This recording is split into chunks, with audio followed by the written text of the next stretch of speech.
Sa nakaraan, hindi lamang nagulat si Claude sa dami ng role o posisyon na binigay sa kanya ng ating bida, kundi talagang patong-patong na trabaho ang binigay pa rito. Nang hindi na kinaya ng kanyang isip at puso ang mga ito, doon ay hinimete na si Claude dahil parang balak raw siyang patayin ng ating bida. Pagpapatuloy, makalipas ng mga oras, si Claude ay nagising na, kumurap-kurap ang mga mata nito na nanlalabo pa. Matapos niyang kasto-kastotan ang kanyang mga mata, dito ay lumino na ang paningin ni Claude, at nakita niya kung saan siya naruroon ngayon. Si Claude ay nasa loob ng isang kwarto ngayon, ito ang kanyang nakikita, hindi liwanag na tulad ng kalangitan ang kanyang nakikita, kaya dito niya napagtanto na buhay pa siya, at hindi siya pinutulan ng ulo. Pinaikot-ikot ni Claude ang kanyang paningin sa paligid, at nakita niya na siya ay nasa loob ng isang silid. Napabuntong hininga ito at nasabi, "Ayoko talagang magtrabaho," sabi ni Claude habang nakaupo ito sa dulo ng kanyang higaan. Sana man lang binigyan niya ako ng oras para makapag-adjust muna. Grabe naman siya, paano niya naisip na kakayanin ko kaagad lahat, ni hindi nga ako nakatira rito, sabi ni Claude. Talagang alalang-alala ngayon si Claude, iyon ay dahil hindi niya alam kung paano raw siya magtatrabaho ngayon, at walang kagana-gana itong magtrabaho dahil hindi talaga niya alam paano gagawin ang lahat ng iyon. Sabi pa nito sa sarili, akala ko napakabait niya, binigyan niya pa ako ng pera ng walang tanong-tanong, sino mag-akala na isang masamang nilalang pala iyon, hindi. Isa siyang demonyo, sabi ni Claude na talagang asar na asar kay Ghislaine.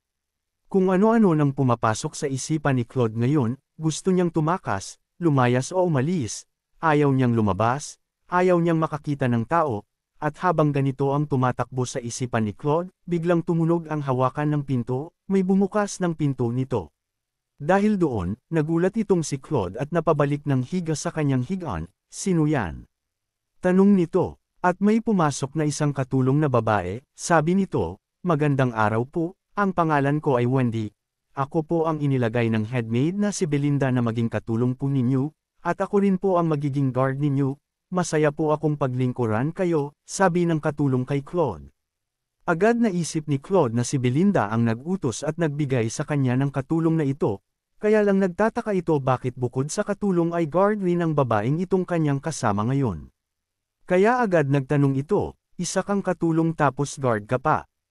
Anong klaseng lugar talaga ito? Mukhang talagang wala nang mahanap na tao ang lugar na ito," sabi ni Claude na napapailing-iling na lang.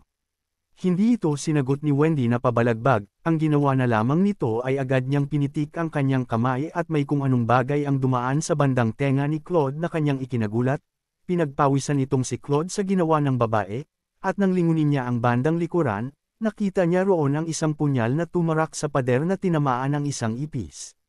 Biglang nagsalita si Wendy, sabi nito, "Ang palasyo pong ito ay luma na, maraming ipis sa paligid.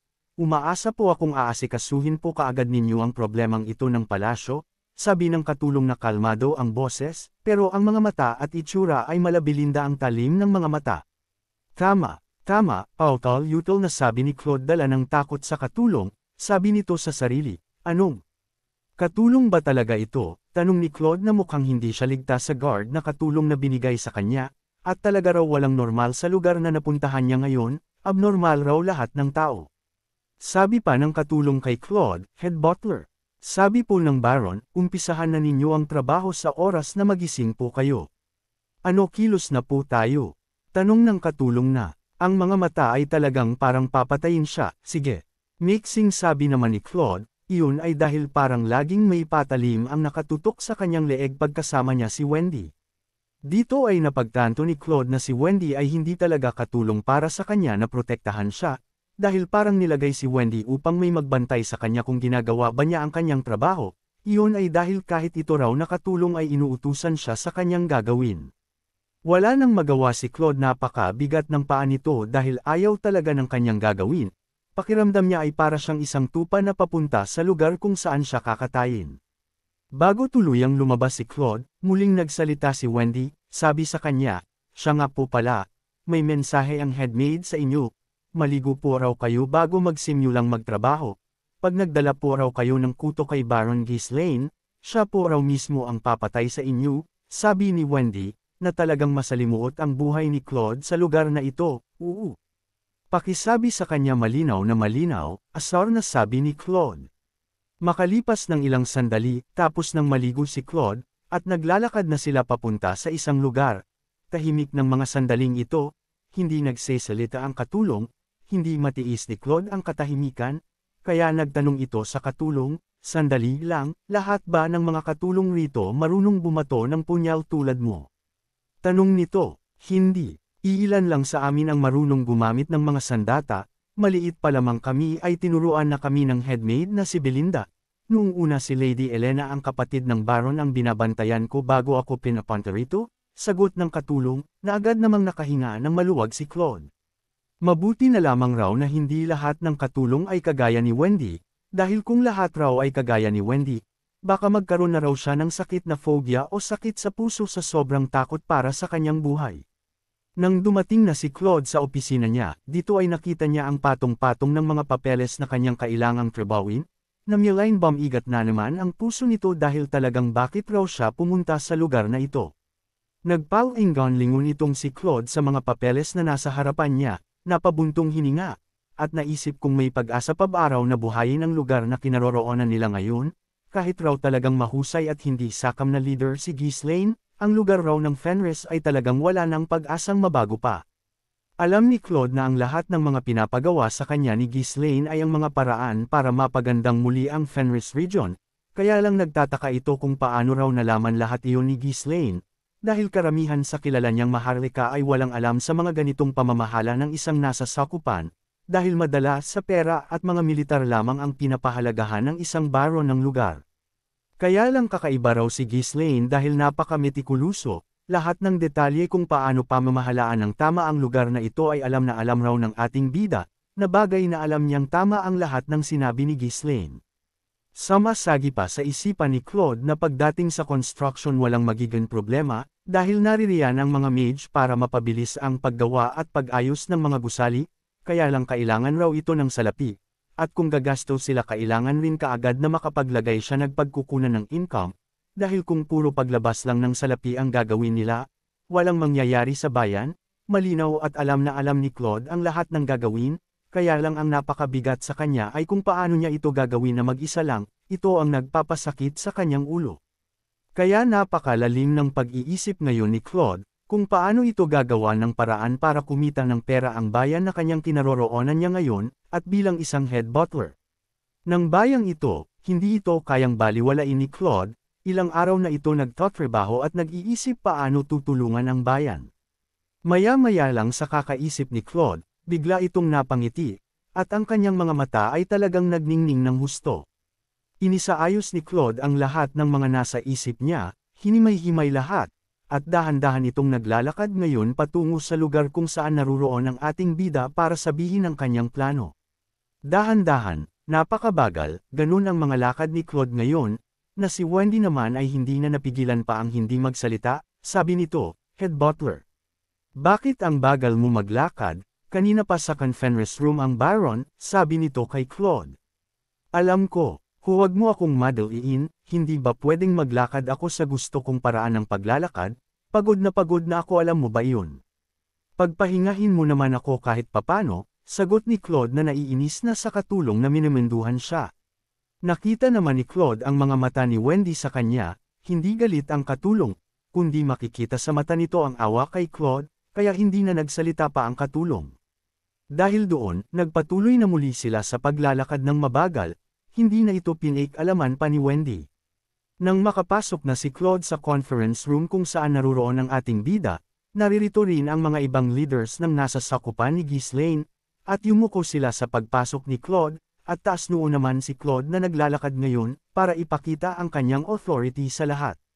Dahil doon, unti-unti nang nagugustuhan ni Claude ang mga nangyayari sa kanya, nakakainis lang raw ang trabahong kanyang ginagawa dahil ang dami, pero ang kapangyarihan na binigay sa kanya ay napakaganda, dahil nakakatanggap siya ngayon ng paggalang mula sa ibang leader sa lugar na ito.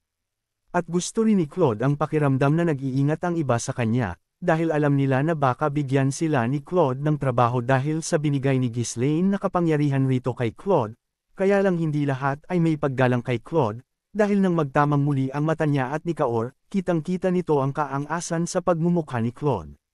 Alam ni Claude na delikado si Kaur, hindi raw ito kagaya ng ibang tao sa loob na kahit papano ay pasyonyuso, kaya sa susunod raw ay susubukan niyang magkalapit sila ni Kaur, dahil wala raw kasing pakialam itong kunin ang espada niya kahit naruroon ang Baron sa kanilang harapan. Kaya agad niyang kinindatan si Kaur, isang kindat na pangkaibigan ang ginawa nito, kaya lang imbis matuwa si Kaur. Naasar na naman ito, sabi nito, walang hiya talaga ang isang ito, buwisit siya, may pakandat-kindat pa talaga, sabi ni Kaur na kumulo na naman ang dugo nito kay Claude. Kaya agad na kinuha ni Kaur ang kanyang espada at nagmamadaling sumugod kay Claude, kaya lang agad na hamarang si Wendy para pigilan at protektahan ang kanyang amo. Agad rin lumapit si Belinda malapit kay Wendy para tulungan ito sa oras na maid hadaw si Wendy pag nagpumilit itong si Claude, habang si Gillian naman ay agad na hinawakan ng mahigpit ang palakol nito na nakatingin kay Kaur. Ang mga sundalong bantay naman ng palasyo ay hindi alam kung anong nangyayari ngayon, kaya agad na lamang pumunta ang mga ito sa tabi ng Baron para protektahan si Ghislaine pag nagkagulo. Ang mga ibang leader naman ay nagpanik na rin, walang hiya talaga ang mga baliw na ito, nilabas na naman nila ang kanilang sandata sa harapan ng Baron, takot na sabi ng mga taong hindi pa sanay sa pangkat ng ating bida.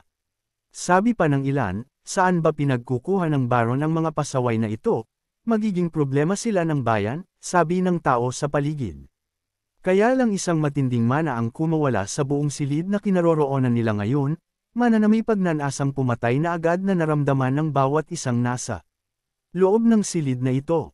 Dahil doon, lahat ay hindi nakagalaw, na para bang mamamatay sila sa oras na gumalaw sila sa kinaroroonan nila ngayon. Nagsalita ang ating bida, na ang sabi, tama na iyan. Ano sa tingin ninyo ang ginagawa ninyo ngayon sa conference hall na ito? Galit na sabi ng ating bida. Pagkasabi ni Ghislaine ng mga katagang iyon ay agad nilang binalik ang kanilang mga sandata sa mga lalagyan nito, at agad ring bumalik sa kani-kanilang pwesto. Sabi ni Claude, ano bang problema ng isang iyon? Gusto ko nang makipagkaibigan pero ganun parent reaction niya? Sigurado ako walang kaibigan yun, walang nagmamahal sa kanya, nakakaawang nila lang, sabi ni Claude sa sarili. Matapos tumahimik at maging mapayapa ang paligid, agad na tinanong ni Ghislaine si Claude, kamusta na? Ano nang nangyayari sa trabaho mo? Tanong nito, sabi ni Claude, sinimulan na naming maglikom ng mga supplies at material na kailangan, at nagpalagay na rin ako ng mga poster para mag-hire ng mga trabahador, at mga maghahanap sa mga taong bayan na umakyat ng bundok, kaya lang. Anong kaya lang, tanong ng ating bida na nabitin ito sa sinabi ni Claude. Sa palagay ko po mas maigi na ibasura natin ang mga naunang plano, at magsimula tayo sa simula sa pagpapaganda ng lugar na ito, sabi ni Claude. Na agad namang namutla ang mga tao sa paligid, lalo na ng mga ibang leaders, iyon ay dahil maraming halaga na ang ginastos ng mga iyon sa mga kasalukuyang proyekto na ginagawa nila, at ibabasura lang, bagay na hindi nila nagustuhan. Hindi lamang iyon ang kinainisan nila, iyon ay dahil ang lahat ng iyon ay plano rin na ipinag-uutos ni Ghislaine, dahil parang sinabi ni Claude ngayon sa harapan ng lahat ay mali ang mga pamamalakad ng ating bida. Imbis na magalit si Ghislaine, nagtanong lang ito ng mahinahon kay Claude, sabi nito, bakit? May problema ba? Tanong ng ating bida. Opo, hindi lang problema, talagang malaking problema po, sambit ni Claude. Ang mga mata ng ating bida ay naningkit na nag-iisip ngayon, at pinapaiwatig kay Claude na ipagpatuloy pa niya ang kanyang sasabihin.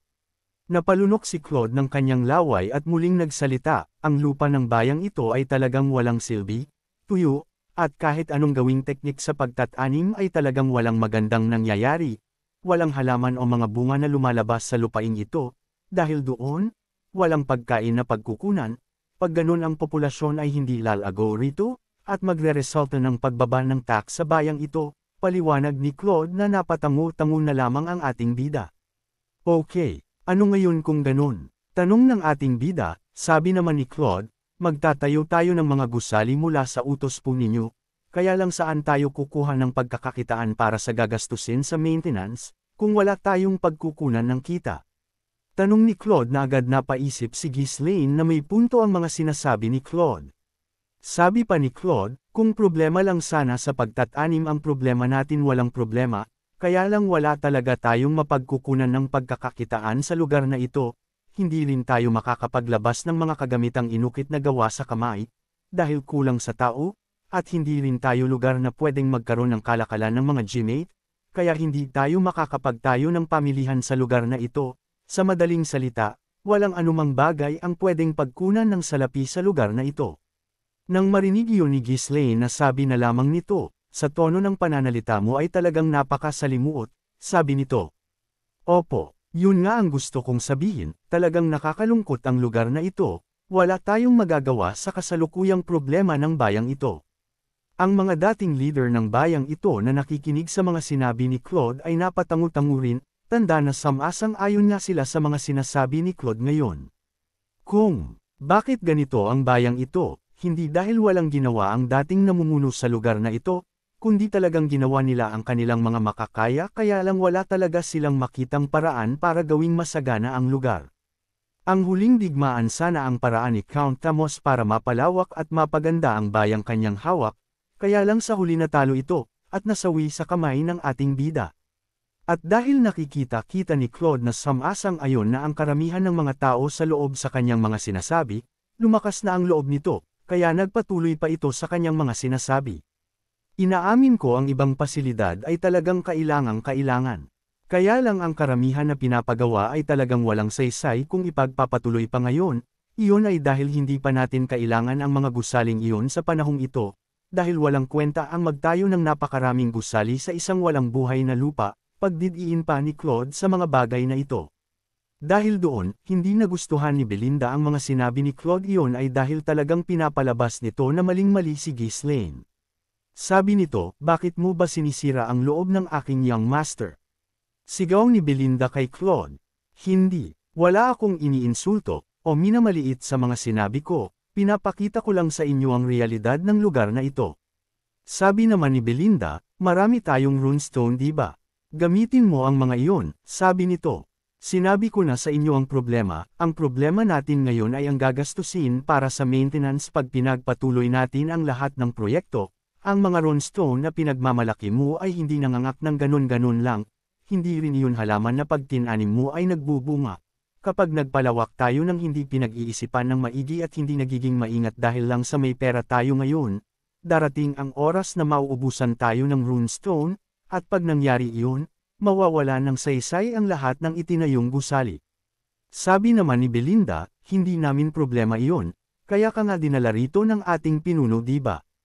Para ayusin mo, tanong ni Belinda, at isang tawa na napakalakas ang lumabas sa bibig ni Claude, sabi nito, anong akala mo sa akin Diyos? Na kapag hinawakan ko ang baog na lupa ay magiging mataba na ito at pwede nang tamnan ng mga halaman, o di naman kaya pag hinawakan ko ang lupa ay may lalabas kaagad na minahan dyan, Diyos ang kailangan ninyo kung ganun ang nasa isip niyang solusyon para maayos ang problema sa lugar na ito. Bakit hindi ka naging Diyos kung ganun? Sayang lang naman ang pagdala sa iyo rito, sabi pa ni Belinda. Magandang tanong, bakit ako hindi Diyos? Sa totoo lang ang lugar na ito ay dapat nang sunugin hanggang mawala na talaga ng saysay, sabi ni Claude sa inis nito sa tanong ni Belinda. Kaya lang nang napagtanto nito na napasobra siya sa sagot sa tanong ni Belinda, agad itong tumingin kay Ghislaine na kinakabahan sa kanyang mga nasabi, sabi nito, hindi po ganun ang ibig kong sabihin. Agad namang natawa ng kaunti si Ghislaine, sabi nito, hindi ko hinihihingi sa iyo na gumawa ka ng himala, kaya lang sa tono ng pananalita mo ay pakiramdam ko may nahanap ka ng paraan para maayos ang mga problemang sinasabi mo. Sabi ng ating bida, tumpak. Ayun na nga po, ang pinaka-problema po natin ay ang stable na income para sa bayang ito. Kaysa magpadalos-dalos tayo sa paggastos ng salapi sa pagpapaganda ng lugar na ito, kailangan muna nating magtayo ng pagkukunan ng income ng lugar na ito. Huwag po kayong mag-alala, may maganda po akong plano na naisip kung paano po gagawin iyon. Isang paraan kung saan mabilis tayong makakakuha kaagad ng pera ng napakabilis na paraan, tiyak na matutuwa po kayo sa naisip kong plano. Sabi ni Claude na unti-unti na itong nangingiti-ngiti. Sabi naman ni Ghislaine, ano iyon, sabihin mo. Tanong nito na hindi na makapag-ante pa sa planong sinasabi ng ating bida. Dahil doon, buong tapang at tiwala sa sarili na sinabi ni Claude ang kanyang plano. Magtayo po tayo ng kasino sa lugar na ito, sagot ni Claude sa katanungan ng ating bida. At sa mga sandaling ito, Ang paa ni Belinda ngayon ay biglang lumipad at papunta ito ngayon sa pagmumukha ni Claude. Sabi nito, "Walang hiya ka talaga, akala ko kung anong perpektong plano na nasa isipan mo, sagalan pa rin pala," sabi ni Belinda na handa nang tapusin si Claude. Maabutin pa kaya nating buhay itong si Claude, mangyayari kaya talaga ang perpektong plano na naisip nito? O hindi na natin maabutang buhay si Claude? Abangan! Huwag po sana ninyong kalimutan ang mag-like, share, at mag-comment sa ating video. Maraming salamat!